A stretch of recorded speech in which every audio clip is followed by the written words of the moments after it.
Thank you so much. Excellent. Well, we are thrilled to be together today this morning, everybody. This is Renee Marshall coming to you from the California Commission on Teacher Credentialing. We are so excited to talk about all the questions that have come in.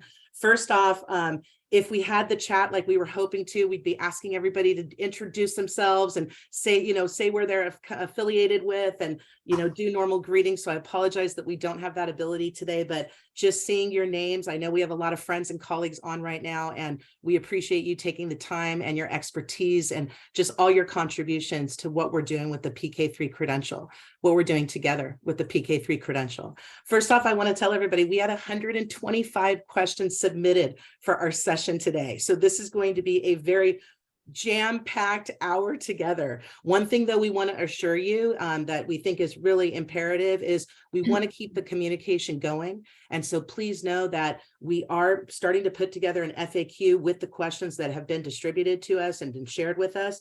Please know though, realistically, we've got some commission meetings coming up next week. So we're looking at having that FAQ available to the public by mid-December, probably about December 15th. If we can get it sooner, we will. But just knowing with some other expectations coming up, we're trying to be realistic about a timeline. We want to make sure that everybody also knows we have created a PK3 website page or a web page for you to go to, and on there has got some critical information, including the PK3 instruction specialist, or excuse me, specialist instruction credential. There is a fantastic handbook. And on that site, that handbook has got so much information about the standards and the TPEs and whatnot. Before the webinar is closed today, we're going to be posting a page with links. But if you also go to the ECE website, you will be able to find all those links. And we've been sending that out in the PSD news and the ECE news. So hopefully you're on those listservs. If not, we'll share that information later where you can join as well. We also wanted to share with everybody that today we have a wide variety of experts that are going to be coming in and sharing the answers to different questions. And we actually decided to take the questions and put them into buckets. Debbie, can we go to the next slide, please? And so on these buckets are kind of general questions, and then each specialist is going to be kind of talking about like kind of a bulk narrative on the questions. So you can see here, we've got quite a few bullets that we're going to be covering. It's going to be an exciting jam-packed time, as I already mentioned, but I also want to let everybody know, we had some fantastic questions that were submitted that are not our purview. There are questions that are for our colleagues at Department of Education that we are planning to share every single one of those questions with our colleagues at CDE.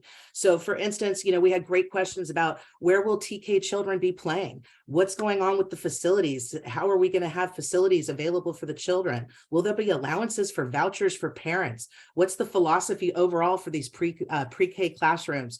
I mean, there are questions about ratios. There's some very outstanding questions that are just not within our purview, but we will make sure between Department of Education and the California Commission on Teacher Credentialing that we will answer as many questions as we can.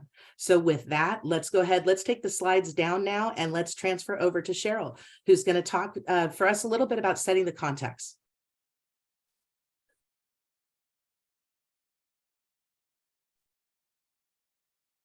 Did we lose Cheryl? All of a sudden it looks like her screen might be out.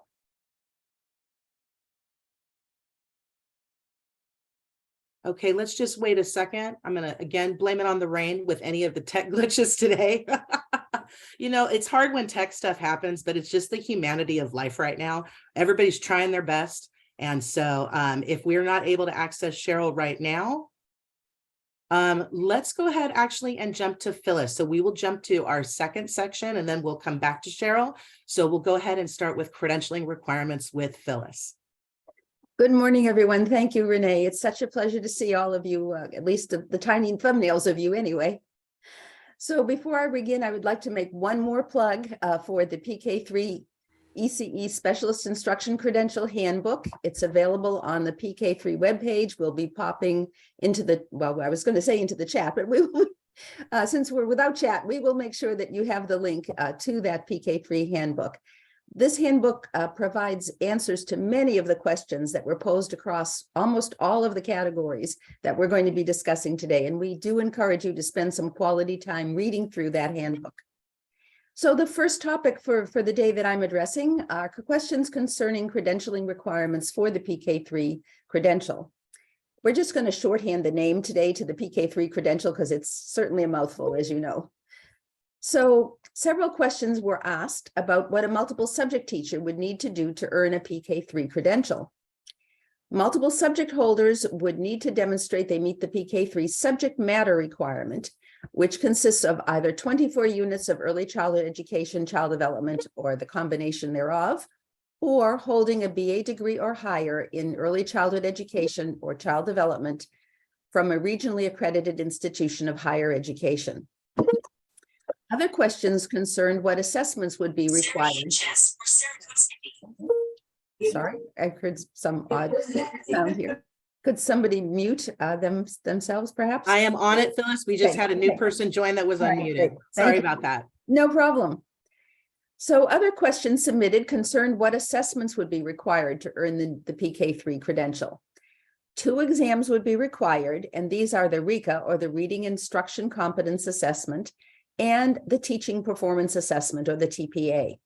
CBEST and CSET are not required for this credential. Several questions were also submitted concerning what requirements the holders of a child development permit with less than 6 years of experience would need to meet.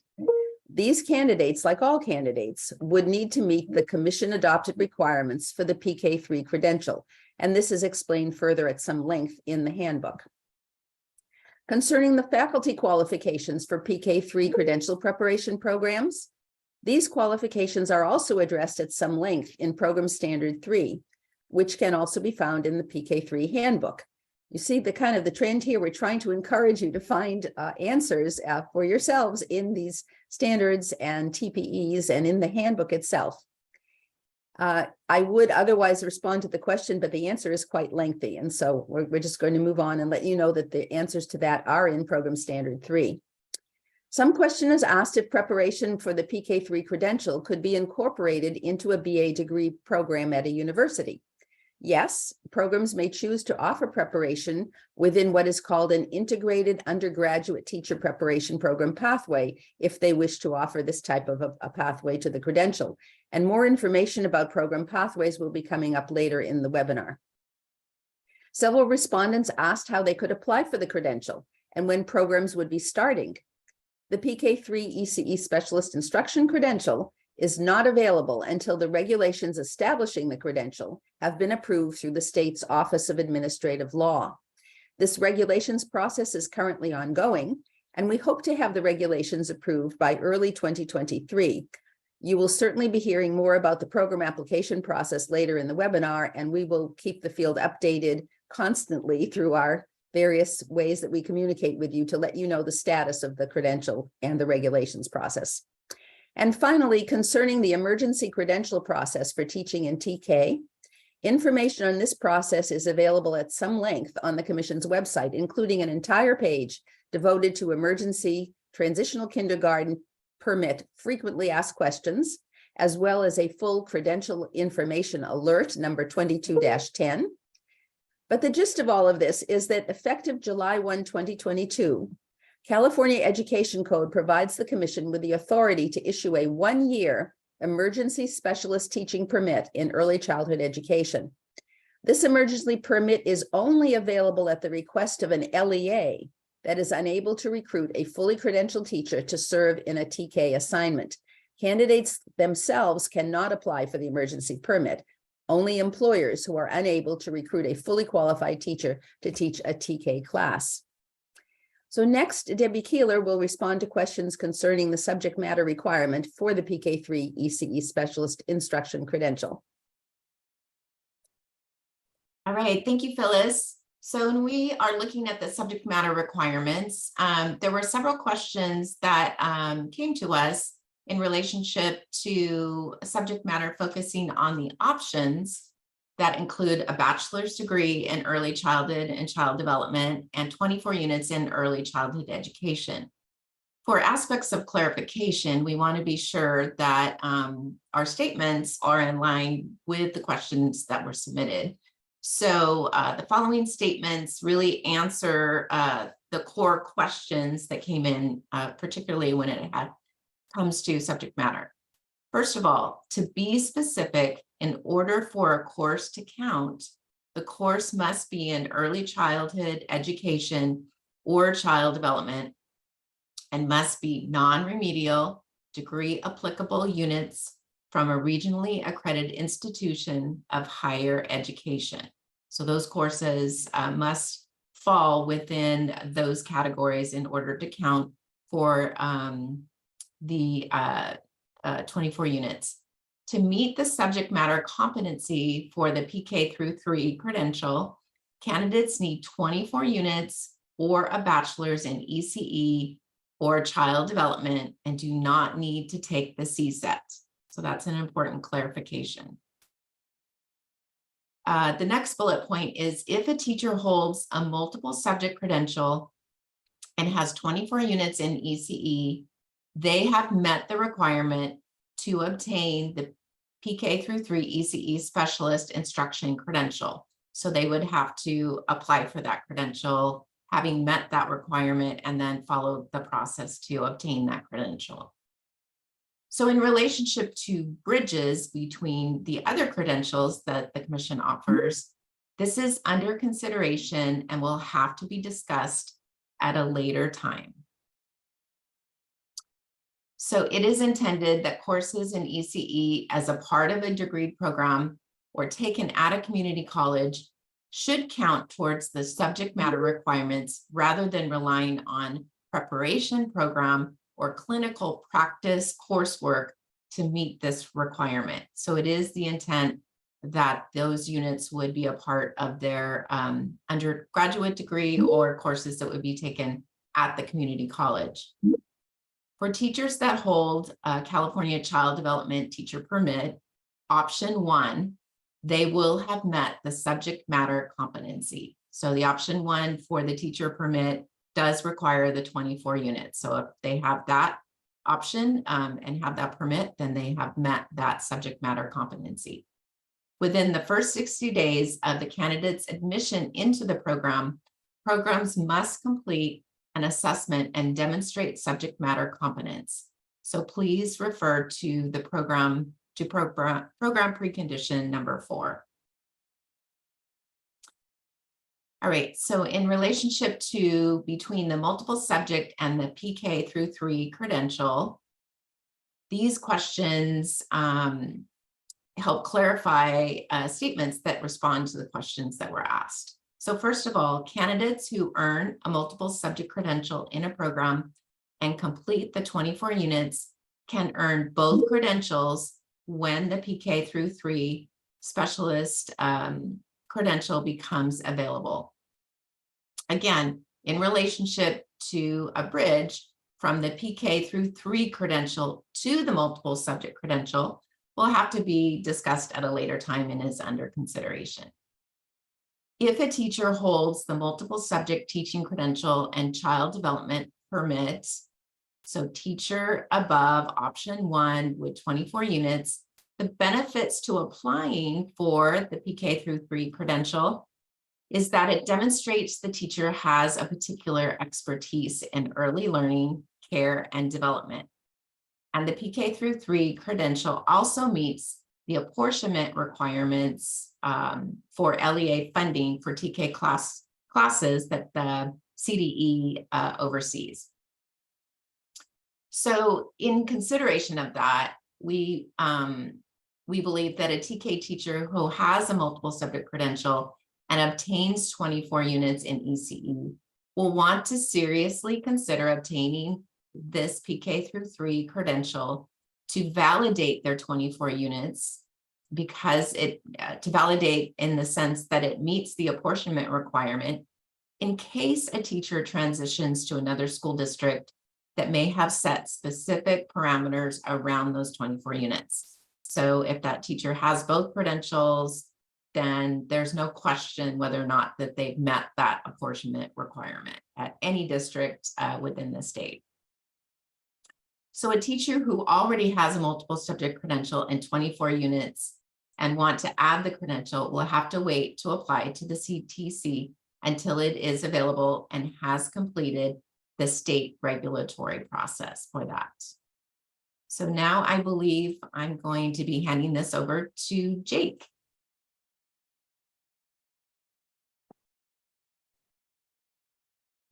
Good morning, everyone. This is Jake Schuler from the Commission. Good to see a lot of friendly faces this morning. Really quickly, too, just a reminder for folks that are just joining the chat feature, we weren't able to get it activated this morning. So just so you know why that's turned off. If you're interested in sharing sort of where you're coming from, what institution you're with, you could change your name to have the name of your institution to the right. So I see some folks that have already done that this morning.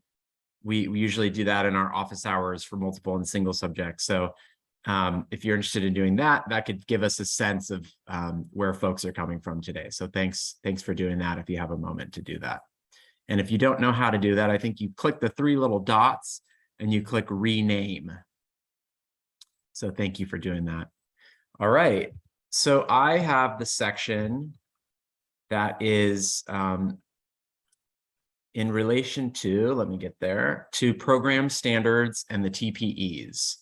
So we got a few questions about the ECE competencies and TPEs, and those competencies have been finalized and incorporated within the PK3 teaching performance expectations, which were adopted in October 2022.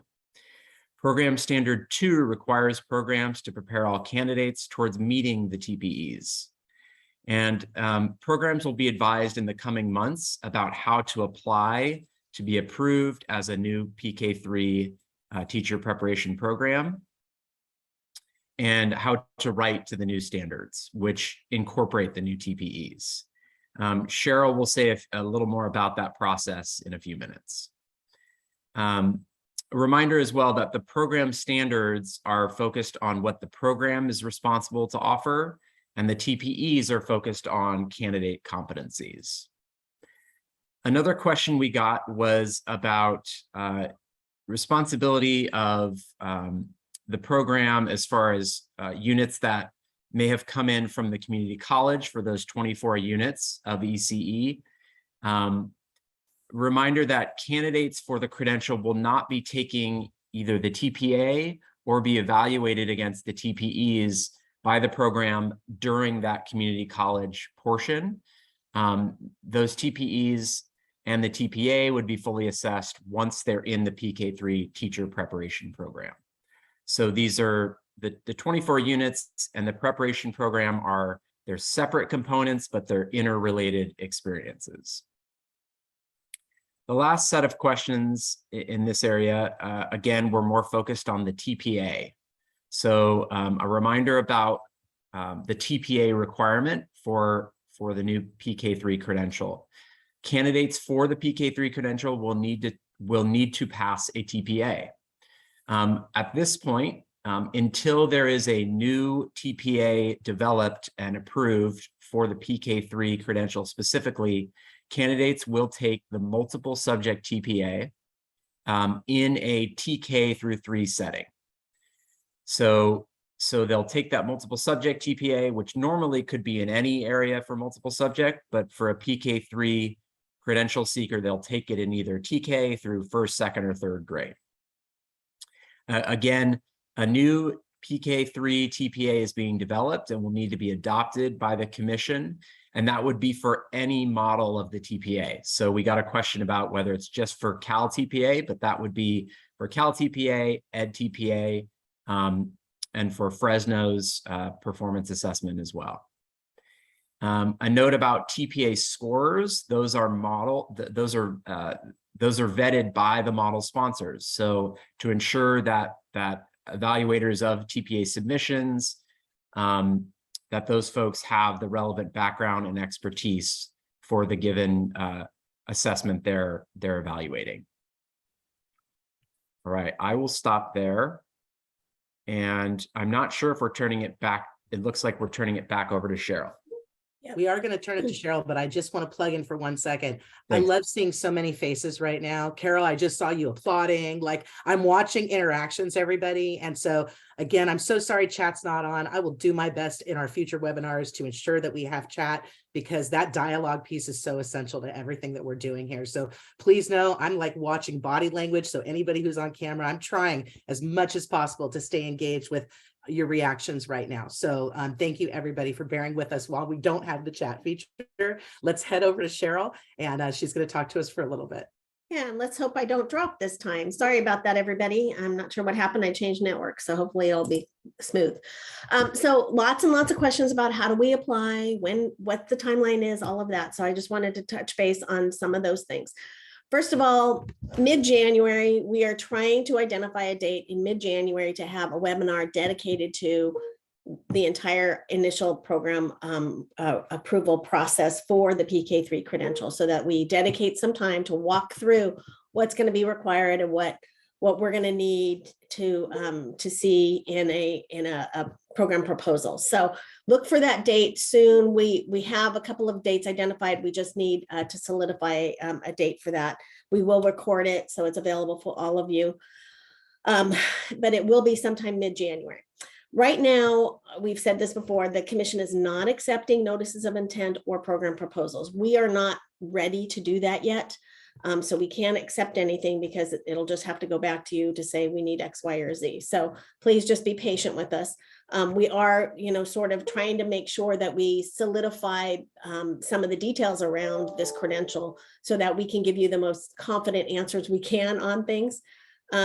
So a program proposal, one of the questions we got is, does the program proposal necessarily at an institution of higher education need to come from the school or Department of Education or the College of Education? And it does not. So you can submit one from outside of the school or College of Education, just like our people personnel services are often outside of the school or Department of Education, just like school nurse almost always is outside of the Department of Education. We do ask that you work in conjunction with your school or college or Department of Education and those that recommend credentials. They know credentialing. You can work in partnership with them. So we're asking that, but it does not have to be operated out of that department. You can make that decision as an institution to determine exactly who is submitting this proposal and where that program is going to be operational. There will probably likely be a fee associated with submitting a program proposal. We think that fee is $2,000 like any other initial preparation program. We are confirming some of that information. So we will let you know as soon as we know what that fee will be. One of the things that was asked a lot was whether or not there will be a template. There is not going to be a template, but there will be prescribed pieces of evidence that we require. So as we're building this part on our end, and as you're thinking and designing your program, you're going to be building syllabi. We're going to need to see those syllabi. They don't have to be done deal, and go through your entire process. We need to have a pretty solid draft of what your syllabi look like, and where you're going to be covering the credential requirements as well as the performance expectations. So if you are familiar with our initial program review webpage, you might want to go there to start, just kind of see what we obviously need. Things like we said at the last one: course syllabi, course sequence, course descriptions, on where you're going to be teaching those competencies. So we will give you more information as soon as we have it. We are working on that right now. We're putting together directions. So they're very, very clear as to what you will be submitting. In the next couple of months, we really need to gather some folks who are willing to be reviewers.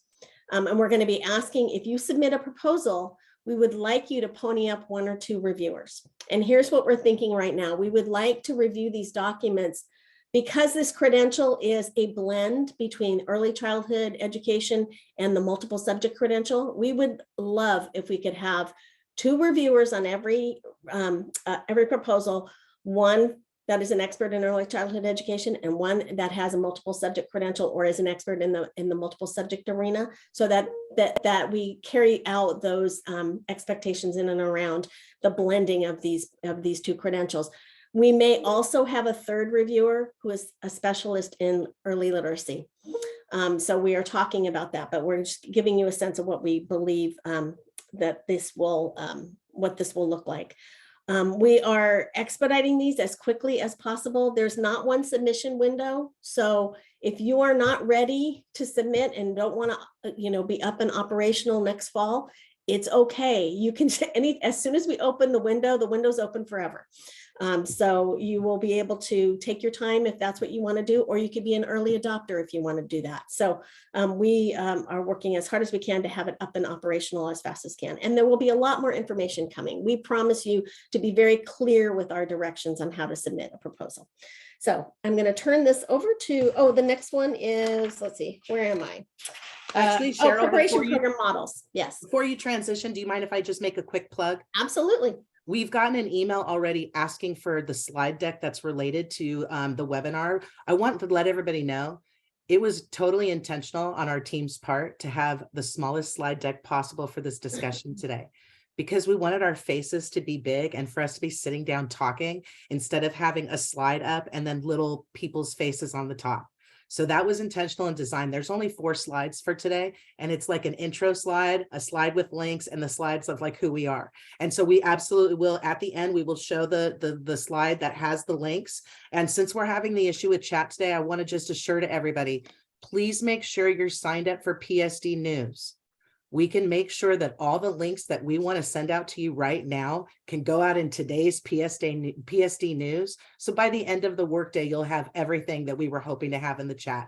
Not plan A, but definitely not plan Z. So we're trying to still get it to everybody. So please don't worry about, I know normally we have a slide deck, and that's today we're doing it a little bit different because we wanted to have a discussion and we wanted to make sure we could all see each other. I'm literally sitting here with a full gallery view and I keep clicking between the 6 pages, just trying to see everybody's faces. So that was intentional and designed for today. A little bit different, but I hope everybody's okay with that. We really wanted to hear all the questions that came in and be able to respond in more of like a personalized kind of humanistic way. So with that, if we could hand it back over to Cheryl and Rosemary, they're going to be talking about pathways, collaborations, and a lot of questions came in this space. So everybody, this is, oh my gosh, I'm turning an ECE person here. I almost said, put your listening ears on, or, this is like big ears on this section, everybody, because, and by all means, we will have this posting, this recorded posting as soon as possible. The last recording that we did, or the last webinar, is already up on the website, and the slide deck is there as well.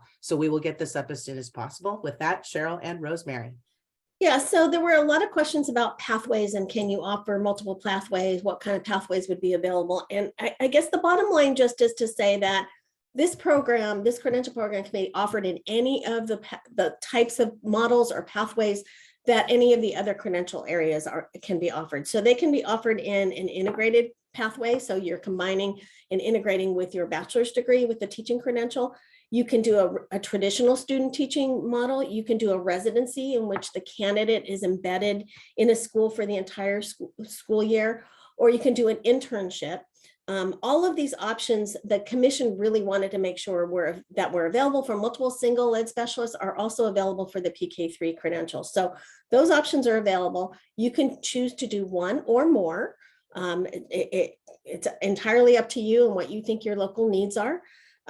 When we'll give you some advice when you go to submit the proposal, we'll need to know what pathways you're going to choose. Obviously, with the intern program, there are some specific things we look for. There's specific preconditions related to the intern programs, and there's some parameters around that. But all models still have to meet the same set of standards. So those standards that are in that PK3 handbook apply to everybody. Okay, so the standards, the TPEs, all apply to every single program there is. And we are happy to work with you as you think about how you want to do this. Your programs can be, we know that programs are operated in many, many different ways. And one of the good things about the standards are they set the framework, but they don't tell you how you have to do something. That is entirely up to you to say, this is my local need. This is how we need to do it in our way. As long as you're meeting the standards, that works. I think the one thing that I think is important to remember especially around interns. Interns cannot be placed in private schools. So please remember, as you think about that, that is definitely something that you need to think about. And you're going to have to think about clinical practice requirements that we'll talk about in a little bit, and where those appropriate placements are. It's because this credential has a requirement for 2 placements. It's a little trickier with a residency model where you're embedded in one place for a whole year. It's a little trickier with an intern program. And I see Patricia's on here. So Patricia, you've had many, many years of experience running intern programs. And I know you could be helpful in thinking about how you give those interns that other experience that is required. But all options are available. And I'm going to turn this over to Rosemary.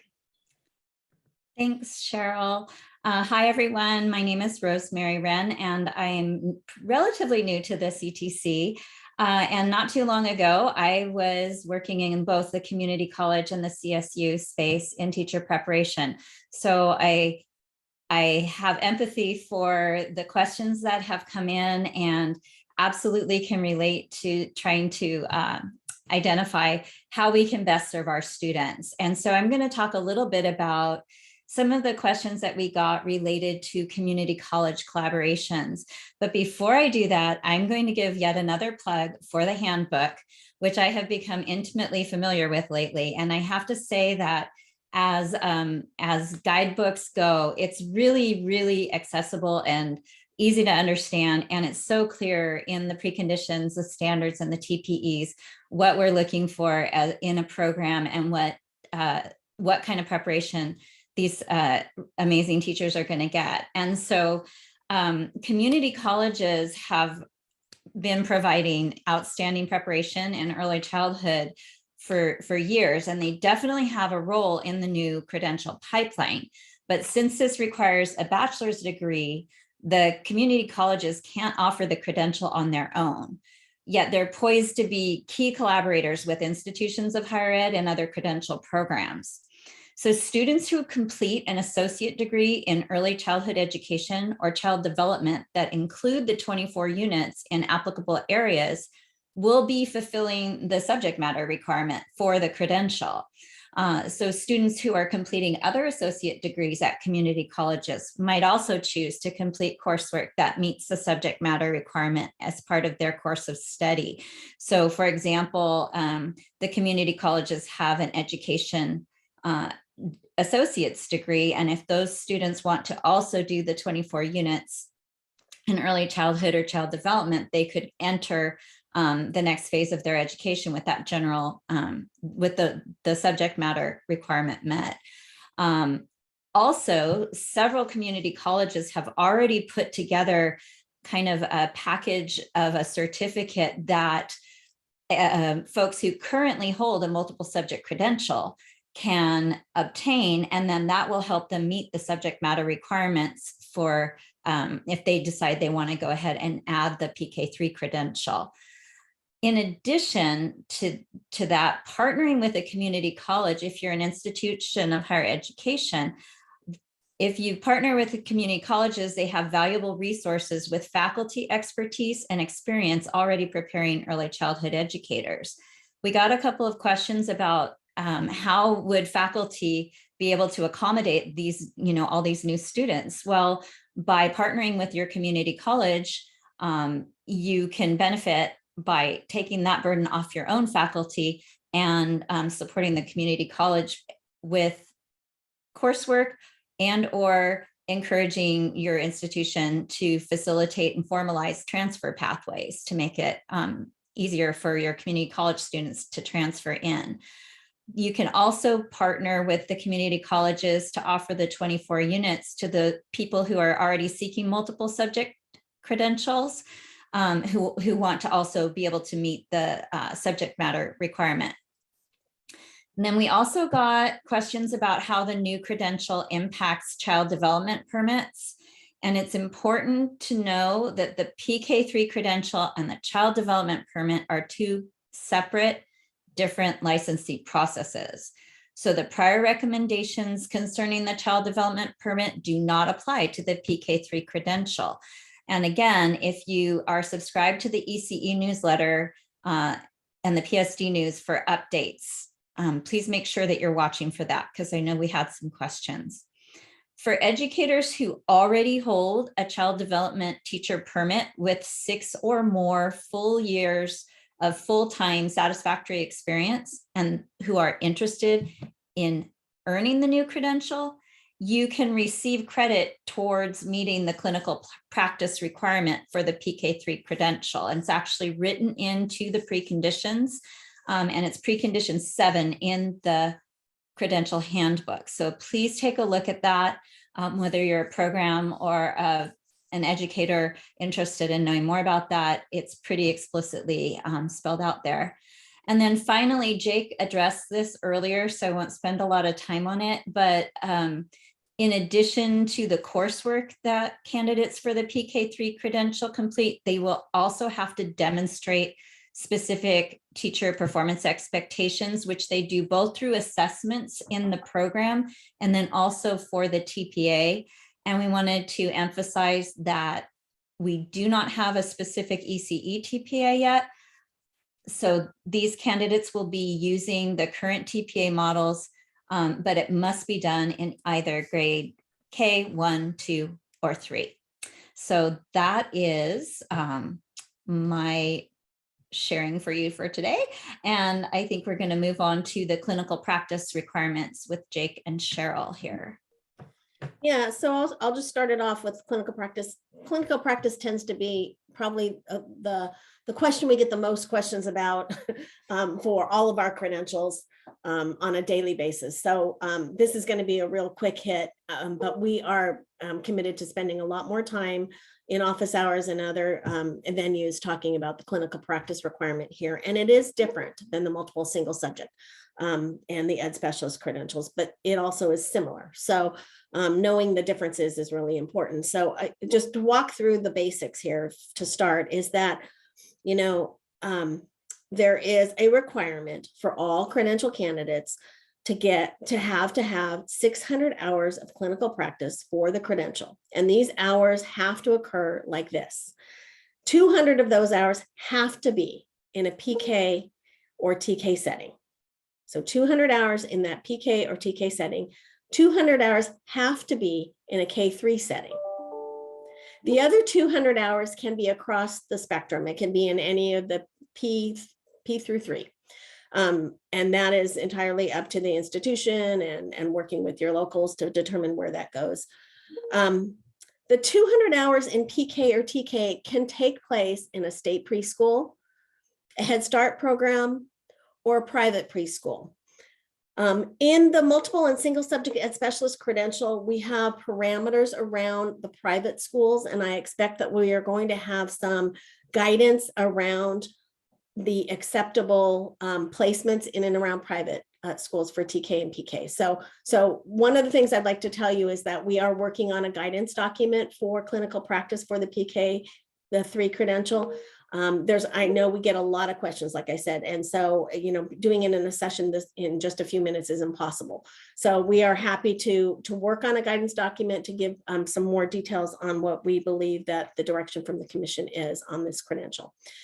So those are for credential candidates that are brand new. Now, we know that there are lots and lots of candidates out there who have lots of experience in the PK or TK setting, and the commission really wanted to make sure to honor that as this credential was developed. So there is a provision, I'm sure you've all seen it, that allows somebody who has been working in the field for 6 or more years to get some of those clinical practice hours waived. So there are parameters around and criteria around what that person must do in order to qualify. So the person has to have 6 years of experience. It has to be satisfactory full-time teaching as a lead teacher, and full-time in the regs that are being proposed. There's a set of regs in this meeting that's going forward next week because we had to reformat them for the Office of Administrative Law. The full-time is 3.5 hours per day. Okay, so that's how it's defined. It's 3.5 hours per day. And that person has to have been a lead teacher. In addition to that, there needs to be a statement by the employer confirming that satisfactory performance. And it includes very specific things. And there is a list, A through F. So in our clinical guidance handbook, we'll include that. It's included in the standards. You can look or in the regulations, proposed regulations. Some of those things are things like deep knowledge of early literacy and mathematics. So there are very specific things that you as an employer, as a program, need to look for in order to grant that waiver. And what happens, and it has to be in a public or private center-based institution or school serving preschool age kids, okay? Infant and toddler programs do not qualify here. So candidates that meet the criteria, the program must waive, and I say must, the program must waive at least 200 hours and can waive as much as 400 hours for that candidate. And I know that there's lots of questions around this. And so we will be working with you all as you try to kind of think about all the various scenarios that you will encounter undoubtedly. The remainder of the clinical practice, then whatever is left over from the between 200 and 400 hours must be done then at the other level, at the K-3 level for that candidate. The provision also doesn't waive the other aspects of the program. The person must still do all of the coursework and all of the other, the teacher performance assessment, as well as the RECA. So those requirements are still in place. It waives part of the clinical practice hours. And I'm going to turn it over to Jake with some of the additional questions. So the additional questions in this section were mostly still focused on clinical practice hours for intern teachers. So the commission has put out guidance in the past about clinical practice hours for intern teachers. The bottom line is typically that not all of the hours that teacher is teaching are considered clinical practice. So when we're looking at the 600 hours, or more specifically for this credential, you're probably thinking about the 400 because it's the part that's in their main setting. Because for an intern teacher, they would be doing the 400 in the setting that they're teaching for their classroom, and then they would do 200 in the other setting. So if they're teaching kindergarten, first, second, or third, they would need that 200 in the preschool or TK setting. But as far as the hours that count for an intern, you want to think about hours that are sort of bracketed by supports from a veteran educator. So it's not just every day of teaching, every hour of teaching would count towards those hours. It's something that is intentionally planned with a veteran educator and has time for reflection with that veteran educator. And those are the hours that are considered clinical practice for an intern. So it's not just hours that they're meeting with their mentor or meeting with a veteran educator. It can be teaching hours, but it's teaching hours that are bracketed by the supports from that veteran mentor educator. Okay. I will stop there and go to the next person. Excellent. We're going to hand it over to Phyllis. Phyllis is also going to be talking about a topic that has come up a lot, and I think it'll continue to come up, but the idea of the 24 units for TK apportionment. So I'll hand it over to Phyllis. Thank you, Jake and Cheryl. Hello again. I'm glad to have this opportunity to talk to you about a topic for which there has certainly been a lot of confusion in the field. So I'm going to try to address this as clearly as I possibly can to talk about the so-called 24 units requirement. What is this? Well, this is actually a requirement that's in the education code. And for those of you who love to read the education code, the section exactly is 48,000 sub G sub 4. So you researchers out there, that's your link. But here's the important concept that this is trying to get across. The 24 units so-called requirement is a requirement for employers who want to receive funding for operating TK classes. It has nothing to do with a credentialing requirement to earn a credential to teach in TK3.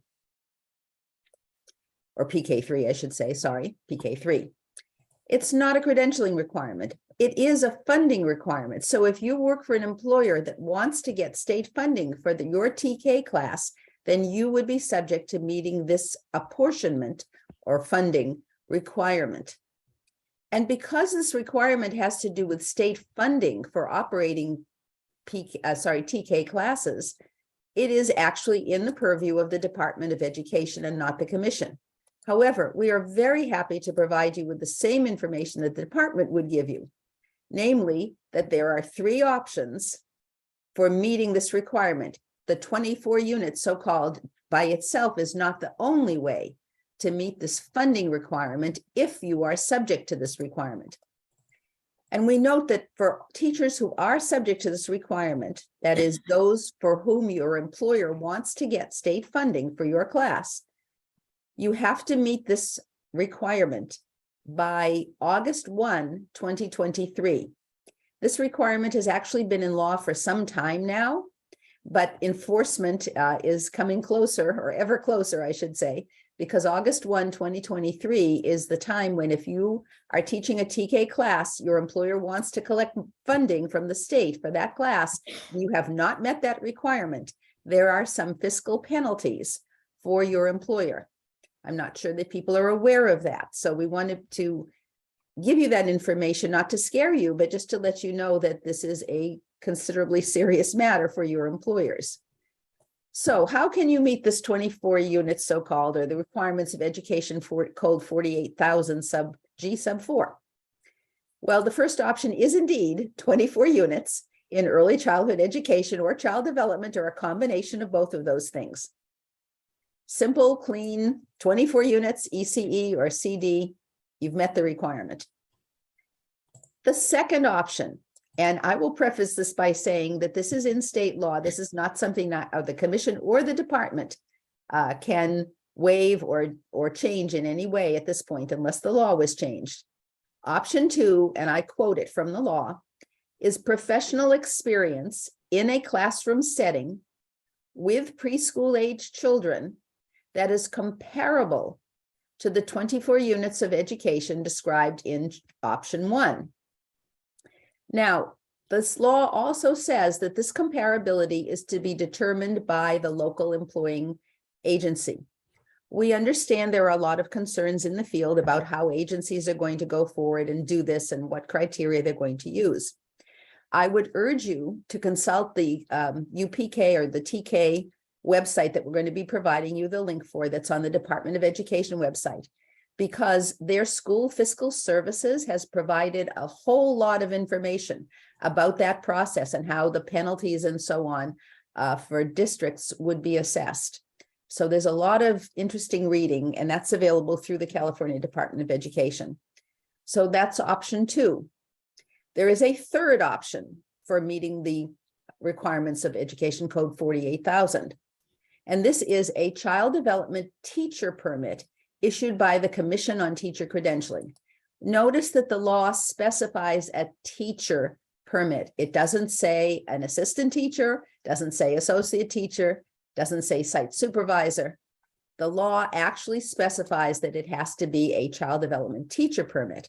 So we've seen quite a number of questions come into us saying, well, I have an assistant teacher permit and I work in a school setting. Does that count? Well, our answer would be, go back to what the Education Code actually says, and it says a child development teacher permit. So for further guidance, we encourage you to refer to the Department of Education's TK frequently asked questions webpage. There's a huge amount of information there about this. There's also an email provided on that website where you can email the department directly about this requirement. So unless somebody has a question I haven't thought of related to that at this point, those are the options for meeting this education code. And we do understand that it's confusing because you can, in your mind, think that this is a credentialing requirement. I'm not qualified to teach TK unless I, meet this. The answer is, if you have a multiple subject permit, you have the qualifications to teach. You may not meet, however, the apportionment requirement if you don't have some way to meet this 48,000 education code requirement. Two separate things. And so I'm also going to mention something that I was asked to indicate to you. We will be creating an FAQ document. We will be responding to all the questions we receive. What we've tried to do today is to provide you with answers to the most commonly or most frequently asked questions that we saw submitted, and in a way that was concise enough to, because we only had an hour with you. But we will be developing a more robust document that will encompass as many questions as we can that are in our purview. Renee already talked to you in the beginning about the fact that we've gotten some questions that really aren't in our purview. But we will be sharing the ones with the department that apply to them. And now I believe it is my turn to turn it over to Renee herself. Actually, we're going to loop back to Cheryl since we lost her at the beginning. She's going to say a couple quick things, and then we'll get ready to wrap up for today. But I'll hand it over to Cheryl. Thank you so much, Phyllis. And I apologize for my internet. But I just wanted to mention that we did get a couple of other buckets of questions that we didn't answer today. And I wanted to at least acknowledge though and let you know that we are thinking and talking about them. So the first area that we haven't talked about or touched on is in the area of induction. And I see several of the induction folks out there. Hello, how are you? This is a two-tier credential. You have a preliminary and a clear, and we haven't forgotten about the induction community. We are having conversations internally with our induction staff, and we want to engage the induction community in how this program impacts you, the kinds of questions and issues you have, but we want to do that very specifically and dedicate some real good time to being able to do that to you. So you will be hearing from us very soon about how induction is thinking about this and what things that we think may be issues or questions or things that we want to talk about, because we know you have an induction conference coming up too in February. So we would love to have those conversations prior to that. And the second area, and this is where at the beginning I was going to beg your patience. We have also gotten a lot of questions about how to build dual credentials. And it is almost impossible or very difficult, at least for us to advise you on that at this point in time. We are still working on putting the details on this credential. So other than what we know about for those who hold a multiple subject credential and want to get the PK3 credential, which is very clear, trying to figure out how you would combine this with your single subject program or how you would combine it with your ed specialist program is really difficult for us. So we're just asking for a little grace while we put the nuts and bolts on this one, and we're happy to, and we're really glad that you're thinking about that, because it would be a real advantage for candidates to be able to get dual credentials, and so we want to encourage that. And please know that, of course, if there are ways that you can think about streamlining whether a course can serve two purposes, fantastic, great, we're all for that. We'll just need to know how you're doing that and how they're getting all of the TPEs for both credentials. But thinking about ways to bridge or to make the connections more seamless, that is definitely work that is coming in the future. So just wanted to put that out there that we hear you and we are thinking and talking about it. Excellent. Thank you so much, Cheryl. Thank you to everybody who's here today. I want to share just a little bit more as we get ready to wrap up. And in just a moment, we'll put up that final slide that has all those links for everybody. First off, I'm going to say it again. If you're not on the PSD News listserv, if you could please get on as soon as possible, we'd appreciate it. We're getting a lot of information coming out through that channel and also through ECE News. PSD News comes out more frequently though. So if you're on one of the two, make sure you're on that, but ideally you're on both. We want to make sure too that everybody knows this conversation needs to continue. We need your expertise moving forward. Like we all need to work together. We have two webinars that'll be coming up in January, one specifically focusing on literacy standards, the other one focusing on how to apply for program approval.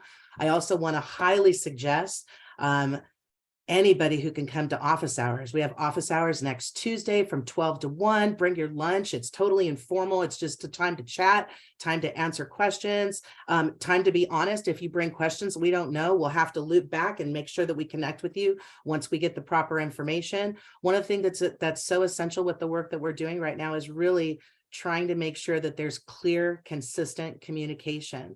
And there's a lot of pieces to this puzzle. So thank you so much for your patience as we're working on really strengthening those pathways of communication and reciprocal communication too. This is, I know right now it's like a one-way, but the intention was we were trying to make this more like a dialogue because you gave us so much rich information to work with in terms of the questions that were submitted. So we're incredibly grateful to you for that. Also, just a reminder that a future FAQ with the questions submitted will be coming out. We're targeting December 15th. We will try to shoot for earlier, but with our meetings that are coming up next week, we're also setting a realistic timeline for that. We also know that a lot of campuses will be, those of you that are in higher education will be wrapping up that week for the semester. So we wanted to make sure we got it to you before you were out for break. Another thing too, we just hope that you go to our website, go to our web page that's specifically focusing on that, because there you can click into the handbook, you can click into the TPEs, you can click into all these pieces that you need to try to help put together what your program is going to look like and what you're going to be doing for your students and your candidates moving forward. But with that, if we could put up that last slide. Oh, great. Actually, this is fantastic. Here is the website, and big hats off to Phyllis. Phyllis was so fantastic in putting this together so quickly. She's just brilliant. And so thank you so much to Phyllis for all that you do and all that you've done. And right away, I hope everybody can see that we've got presentations that just happened last month at ACTEP, CCAC, CCTE. We have the webinar from that just happened right before the Thanksgiving break. We have the slide deck up there. Another point that I want to just share with everybody, the compendium. Where's the compendium here from Department of Ed? That's, oh, actually, here it is right there. Thank you for pointing at it. That's a really good resource from our colleagues at Department of Education that we want to make sure. So please go to this website. If we could click to that last slide so everybody can see those links. We will send these out again in the PSD news today.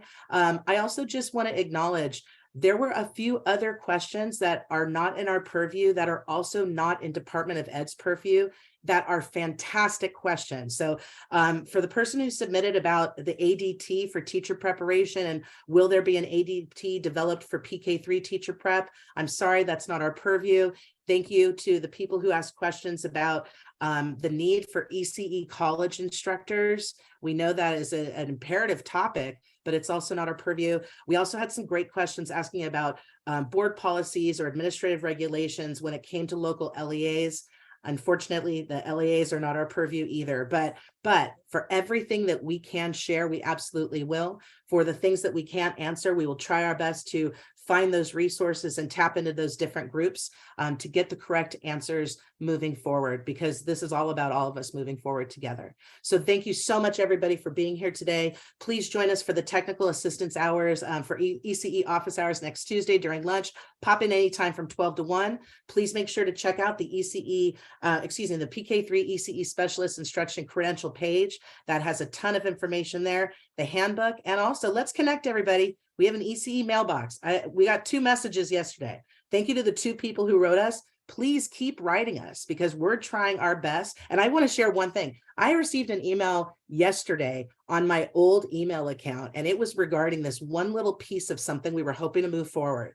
I was able to share that email early in the morning, and by late afternoon, I was literally watching movement happening on that one question that person was asking for related to Canvas, and just watching significant movement happening fast.